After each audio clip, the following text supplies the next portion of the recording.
नमस्कार, BTV news के इस बुलेटिन में आपका स्वागत है। सबसे पहले आइए एक नजर डालते हैं आज की कुछ खास खबरों पर।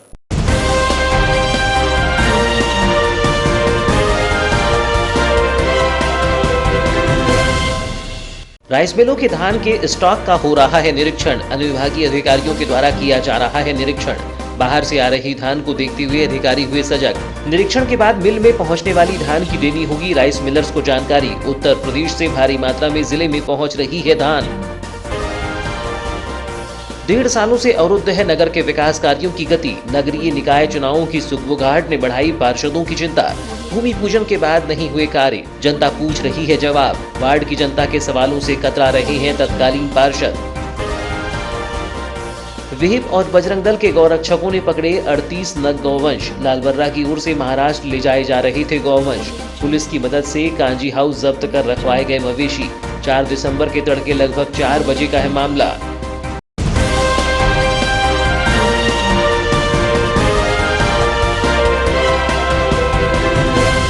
और अब समाचार विस्तार से।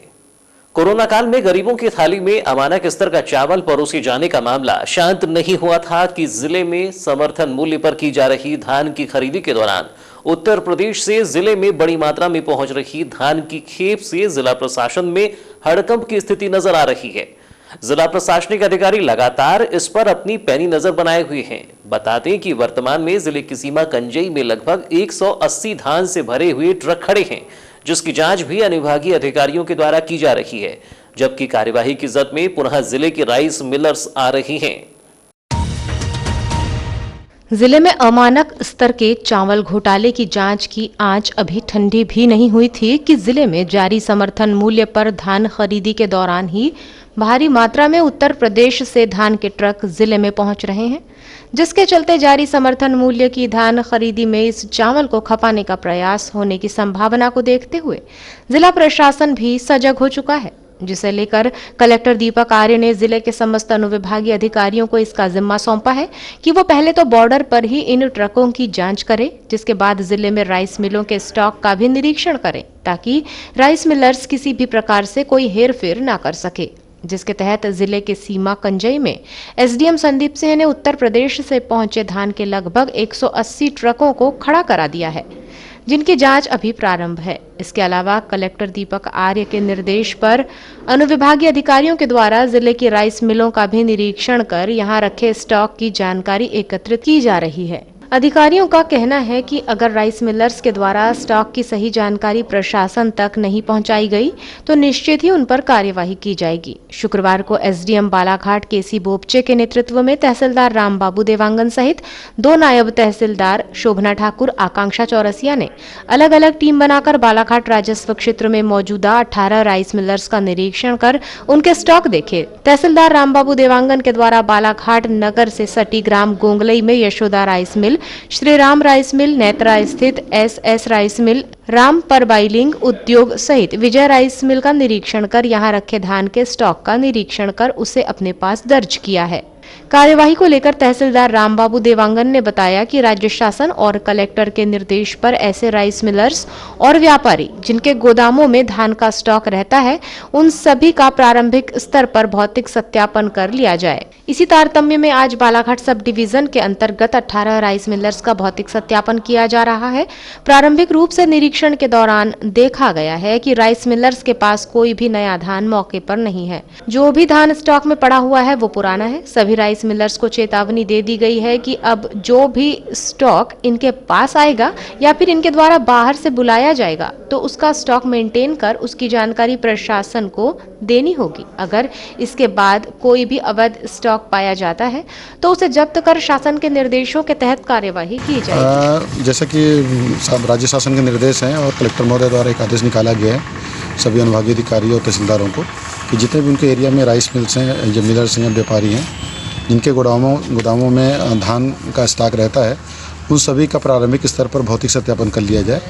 और इसी तारतम्य में आज बालाघाट सब डिवीजन में हमारे 4 अधिकारी, हमारे एसडीएम साहब, दोनों नायब तहसीलदार और मैं स्वयं पूरे 18 राइस मिलों का हम भौतिक सत्यापन कर रहे हैं। और प्रारंभिक रूप से हमने जितने भी अभी 5 मिलें मैंने चेक किए हैं, उसमें पाया है कि इनके पास अभी कोई भी नया धान या बाहर का कोई भी धान मौके पर नहीं मिला है। और जो भी इनके पास स्टॉक में धान पड़ा हुआ है पुराना है, और हमने सभी राइस मिलर्स को इस चेतावनी दे दी है कि इसके बाद जितना भी स्टॉक आपके पास बाहर से आता है या कहीं से आप बुलाते हैं तो उसका प्रॉपर पंजीयन करें और रजिस्टर मेंटेन करें। और आप धान की बिलिंग करते हैं तो बिलिंग के बाद जो भी चावल आ रहा है वो कहाँ जाएगा, किसको बेच रहे हैं, उसकी प्रॉपर जानकारी रखें। क्योंकि इसके बाद अगर कोई भी अवैध स्टॉक पाया जाता है या जिसकी जानकारी हमारे पास उनके पास नहीं होगी तो निश्चित रूप से हम उसको जब्त करेंगे और शासन के निर्देशों का पालन करेंगे। बॉर्डर पर खड़े हुए उत्तर प्रदेश से पहुंचे 180 ट्रकों की जांच में वारासिवनी एसडीएम संदीप सिंह लगे हुए हैं। उन्होंने बताया कि आज लगभग 180 ट्रकों को वेरिफिकेशन के लिए ट्रक के साथ पहुंचे बिलों की जांच और जीएसटी नंबर की जांच की जा रही है, जबकि कुछ के जीएसटी नंबर आना बाकी है, जिसमें लगभग 40 ट्रक बालाघाट आना है। हाल ही में प्रदेश में संपन्न हुए उपचुनावों के बाद प्रदेश में नगरीय निकाय और त्रिस्तरीय पंचायत चुनावों की तैयारी के लिए भी राज्य निर्वाचन आयोग जुट गया है, जिसके चलते कुछ दिनों पूर्व ही राज्य निर्वाचन आयोग के द्वारा प्रदेश के समस्त कलेक्टरों को चुनावों से संबंधित दिशा निर्देश जारी किए गए हैं। प्रदेश में चुनावी सुगबुगाहट के बाद अब नगरपालिका क्षेत्र के पार्षदों को उनके अवरुद्ध विकास कार्य भी याद आने लगे हैं। पार्षदों का कहना है कि अब वार्ड की जनता पूछ रही है कि भूमि पूजन तो करा दिए गए, अब काम कब होगा। ऐसे में पार्षद नगरपालिका के चक्कर काटते हुए भी नजर आ रहे हैं। प्रदेश में नगरीय निकाय चुनावों की चल रही सुगबुगाहट के बाद अब नगरपालिका परिषद बालाघाट के पार्षदों को उनके रुके हुए विकास कार्यों की याद आने लगी है। बात भी सच है कि लगभग 1.5 सालों से नगरपालिका परिषद बालाघाट के द्वारा एक भी नाली या सड़क का भूमि पूजन नहीं किया गया। आलम यह है कि जिन विकास कार्यों के लिए पूर्व में भूमि पूजन किया गया था वह भी अधूरे पड़े हुए हैं, जिसके चलते वार्ड की जनता अब पार्षदों से सवाल पूछने लगी है। वार्ड पार्षदों की माने तो 1.5 साल से विकास कार्यों में अंकुश लगने से अब जनता उन्हें ताना मारते हुए कार्यों के पूर्ण होने की जानकारी ले रही है, लेकिन हमारे पास उसका जवाब नहीं है। सामने चुनाव है, ऐसे में जनता के पास हम कैसे जाएं यह समझ से परे है। वार्ड क्रमांक 13 के पूर्व पार्षद रामलाल बिसेन ने बताया कि उनके वार्ड में 1.5 साल पूर्व लगभग 50 लाख की नालियों के लिए भूमि पूजन करवाया गया था, लेकिन अब तक नालियों का काम नहीं हुआ है। जब भी नगरपालिका के जिम्मेदारों से जानकारी ली जाती है तो वह कहते हैं कि फंड नहीं है, लेकिन कोई सटीक जानकारी नहीं देता। ठेकेदार भी हमें घुमा रहे हैं। ऐसे में वार्ड की जनता के लिए हमारे पास कोई जवाब नहीं है। पिछले 1.5 साल पहले हमारे विधायक और पूर्व कैबिनेट मंत्री गौरीशंकर बिसेन और पूर्व नगरपालिका अध्यक्ष अनिल द्वारे के हस्ते वार्ड नंबर 11 में श्रीवास्तव गली से लेकर पूरे एरिया में 40 लाख की नाली का भूमि पूजन हो चुका। तब की जब उस समय से लेकर अभी तक 1.5 साल हो चुके हैं, और हमारे वार्ड में हम जब पहुंचते हैं तो जनता यही पूछती कि भैया इसका तो 1.5 साल पहले भूमि पूजन हुआ, अभी तक काम स्टार्ट क्यों नहीं हुआ। तो हम अधिकारियों से पूछते हैं तो ये डायरेक्ट बोलते हैं कि हमारे पास अभी फंड नहीं। ऐसी स्थिति में हमको जनता यही बोल रही है कि अभी आपने 1.5 साल पहले भूमि पूजन किया और अभी तक नाली नहीं बन रही। तो हम अधिकारियों को बोलते रहते हैं कि भैया हमारा वार्ड के भूमि पूजन जो हुआ है उसका कार्य चालू कर दो, और ठेकेदारों से भी बोलते हैं तो ठेकेदार ये बोल रहे हैं कि हम बस 15 दिन बात कर रहे हैं, 7 दिन बात कर रहे हैं। अब ये इसका पूरा सीओ साहब। वार्ड क्रमांक 3 के पूर्व पार्षद साबिर मंसूरी ने बताया कि उनके वार्ड में कई विकास कार्यों के लिए वह सालों से लड़ाई लड़ रहे हैं, जिसमें कुछ कार्यों के लिए उन्हें अनुमति तो मिली लेकिन कार्य पूर्ण नहीं हुआ, जिसके चलते वार्ड में लगभग 70 से 80 लाख रुपए के विकास कार्य अधर में लटके हुए हैं। उन्होंने बताया कि 1.5 साल पूर्व प्रदेश में अस्थायी सरकार थी, तब भी बजट की कमी होने की जानकारी नगरपालिका के अधिकारियों द्वारा दी जाती थी, लेकिन अब नगरपालिका में बजट की कोई कमी नहीं है। ऐसे में हमारी मांग है कि जल्द से जल्द वार्डों के रुके हुए विकास कार्य पूर्ण कराए जाएं। देखिए, एक 32 लाख रुपए की 1300 मीटर की नाली है, जिसका मैंने स्वीकृत कराने के बाद में टेंडर भी हो गया। ठेकेदारों को वर्क आर्डर जारी करना था, जो किसी कारण से कोरोना के चलते हुए नहीं हुआ है। मेरी प्रशासन से मांग है कि जल्द से जल्द 32 लाख का वर्क आर्डर ठेकेदारों को दे। पहले सरकार भी अस्थायी तौर पर थी, समझ लो। अब वर्तमान में सरकार भाजपा की बन चुकी है अब नगर पालिका परिषद में पहले फंड की दिक्कतें थी, लेकिन मैं नहीं मानता कि अब फंड की दिक्कतें होंगी। अब मैं नगर पालिका प्रशासन से निवेदन है मेरा कि जल्द से जल्द ठेकेदारों को वर्क आर्डर दे करके 32 लाख की 1300 मीटर की नाली तत्काल जल्दी से जल्दी बना करके निर्माण कार्य को पूरा कराया जा सके। और एक 8.5 लाख रुपए की रोड है, बोदा रोड, जो हमारे रेलवे पटरी के पहले तक बनना है। निसार मिस्त्री जी के घर से उसकी शुरुआत होगी और रेलवे पटरी के पहले तक जाएंगी, जिसका प्राकलन लागत तकरीबन 8.5-9 लाख रुपए हैं। टेंडर हो गया है, वर्क आर्डर भी ठेकेदारों को मिल गया है। तो मेरा भी प्रशासन से यही निवेदन है कि इस सीमेंट रोड को जल्द से जल्द निर्माण करके ख़त्म किया जाए।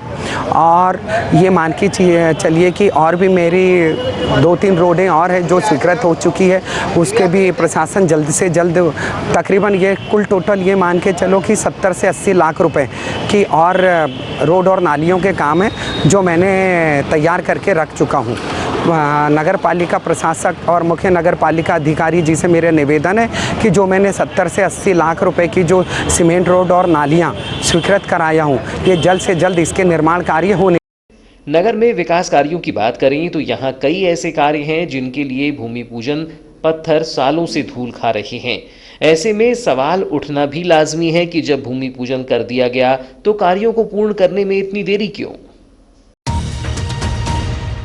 मध्य प्रदेश में गौ हत्या पर प्रतिबंध के बाद गौवंश की तस्करी बढ़ गई है। पूरे प्रदेश में कई छोटे बड़े तस्कर गिरोह सक्रिय हैं, जिनका नेटवर्क कई राज्यों में फैला हुआ है। प्रदेश में भाजपा की सरकार है, उसने अपने घोषणा पत्र में भी गौरक्षा और गौ संवर्धन के कई वादे किए थे। सरकार में आने पर गौ हत्या पर प्रतिबंध भी लगाया गया, लेकिन तस्करी पर अंकुश न लगा और न ही इसके वंश बढ़ाने की दिशा में कोई ठोस काम हुआ। स्थिति यह है कि प्रदेश में गौवंश की तस्करी भी तेजी से हो रही है। बालाघाट जिले में गौवंश तस्करी का मामला थमने का नाम नहीं ले रहा है। जिले में गौवंश तस्करी के मामले दिन ब दिन बढ़ते ही जा रहे हैं। हालांकि गौवंश तस्करी के खिलाफ मध्य प्रदेश शासन के राज्य मंत्री रामकिशोर कावरे ने भी काफी कड़ा आक्रोश व्यक्त करते हुए तस्करों पर कड़ी कार्यवाही किए जाने की बात कही है, लेकिन तस्करी के मामलों में अंकुश ना के बराबर ही दिखाई दे रहा है। कुछ ऐसा ही 4 दिसंबर को बालाघाट में देखने को मिला। जानकारी के अनुसार गौरक्षक विश्व हिंदू परिषद बजरंग दल के पदाधिकारियों ने 4 दिसंबर की तड़के लगभग 4 बजे लालबर्रा की ओर से क्रूरता पूर्वक मारते पीटते मवेशियों को लाए जाने के दौरान वैनगंगा नदी बजरंग घाट के समीप पुलिस की मदद से पकड़ा। मामले में बजरंग दल के नगर संयोजक राज बैस ने बताया कि 38 नग मवेशी महाराष्ट्र ले जाए जा रहे थे, जिन्हें पुलिस के सहयोग से पकड़कर कांजी हाउस में रखवाया गया है।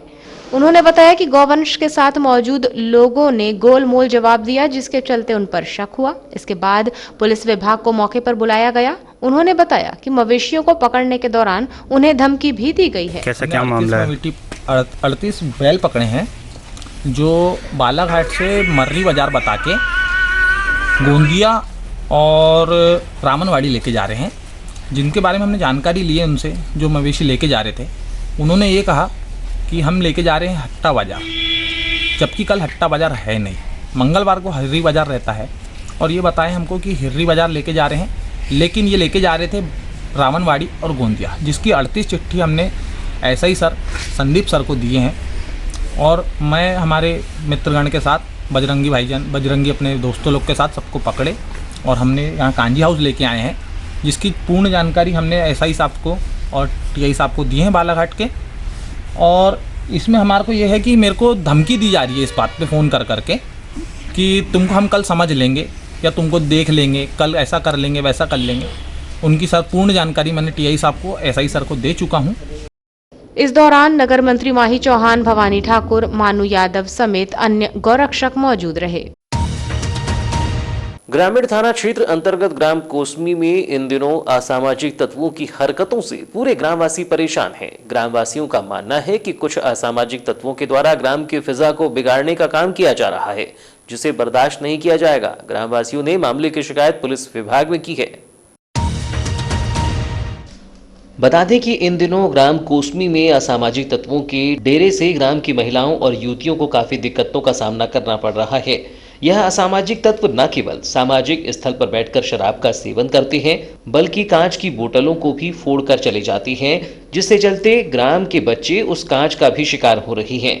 मामले में ग्राम पंचायत कोसमी के ग्रामवासियों में सविता वासनिक एवं शाहिद अली ने बताया कि रोजाना ग्राम की पानी टंकी के पास कुछ असामाजिक तत्वों के द्वारा रात्रि में बैठकर शराब का सेवन किया जाता है।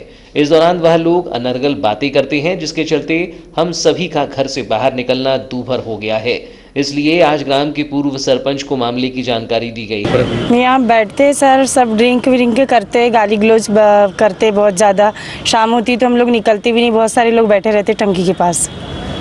कब से चले आ रही है? ये हो गया सर, ये तो बहुत दिनों से है, लेकिन अभी कुछ 15-20 दिनों से कुछ ज़्यादा ही हो रहा है यहाँ। अच्छा, ये बताए तो आपने कभी शिकायत नहीं करी थी किस मामले में? नहीं सर, हमने ऐसी शिकायत तो कुछ नहीं करे। आज गगन भैया को बताया? हाँ। क्या चाहते हैं आप लोग? यहाँ पे बैठना नहीं चाहिए सर, बस। क्या क्या है यहाँ पे? मंदिर है? हाँ, मंदिर है, मस्जिद है, स्कूल है सामने, अब आजू बाजू में सब घर है, बच्चे हैं, ये गलत प्रभाव पड़ता है सब पे। कहाँ रहते हैं आप? यही कोसमी में रहते हैं। अच्छा, ये बताइए क्या समस्या जाती है रात्रि के समय आप लोग? यहाँ सब लड़के बच्चे सब बैठते उठते हैं यहाँ पर रात में। कुछ असामाजिक तत्व यहाँ दारू पी के सब। तो ये बताइए, तो इससे क्या गलत प्रभाव पड़ता है? गलत प्रभाव पड़ता है ना भैया, रात में लोग आ रहे हैं जा रहे हैं, लड़की बच्चे आ रही जा रही है। तो क्या होना चाहिए था? ये सब बंद होना चाहिए सब। क्या नाम आपका? शाहिद अली।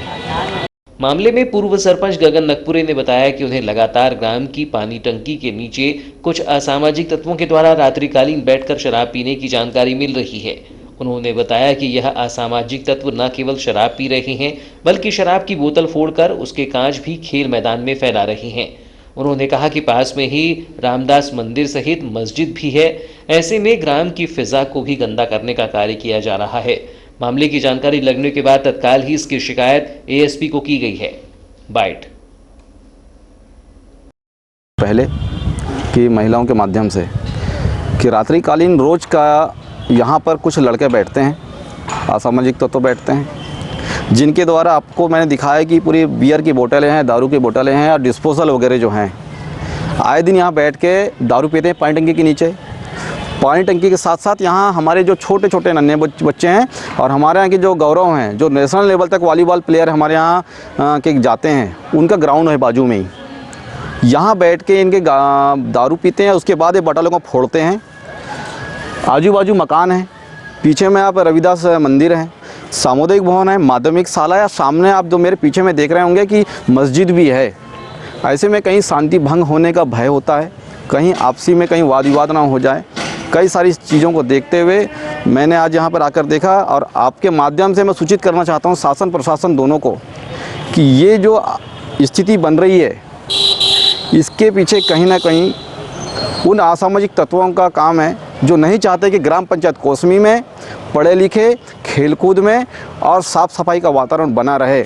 ऐसे गंदे लोगों के खिलाफ कार्रवाई होना चाहिए, ऐसी गंदी सोच के खिलाफ में कार्रवाई होना चाहिए। और उन असामाजिक तत्वों का बाजू में एक महिला है, उनके द्वारा नाम भी बताया गया है, जिनका कि नाम है एडिशनल एसपी साहब को मैंने बता दिया है, जिस पे वो कार्रवाई करने का उन्होंने मुझे आश्वासन दिया है। तो पुलिस को शिकायत भी कर दी? हाँ, पुलिस को मैंने अभी तत्काल में किया।